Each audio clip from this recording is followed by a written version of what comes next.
हे आहे सिजालपिनिया पल्चेरिमा म्हणजेच शंकासुराचं झाड.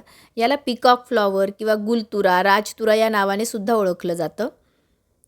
हे बघा, याच्यामध्ये केशरी आणि लाल रंगसुद्धा मिळतो, पण पिवळा रंग फार सुंदर दिसतो. याच्या शेंगा दाखवते मी तुम्हाला. याला 2 ते 3 इंचाच्या शेंगा येतात आणि या शेंगा घेवड्यासारख्या दिसतात. आता या शेंगा कोवळ्या आहेत, अजून पक्व झालेल्या नाही आहेत. यातली एक पक्व झालेली शेंग मला इकडे दिसते, मी तुम्हाला दाखवते. हे बघा, पक्व झाल्यावर याचा रंग असा बदलतो वाळल्यावर शेंग.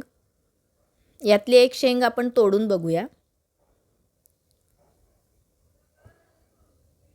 हे बघा, ही वाळलेली शेंग आहे आणि याच्यात बिया कशा असतात त्या पण मी तुम्हाला दाखवते. या बघा, या अशा 2 बिया मला या शेंगेत मिळाल्या आहे आणि बियांचा रंग असा हिरवा आहे.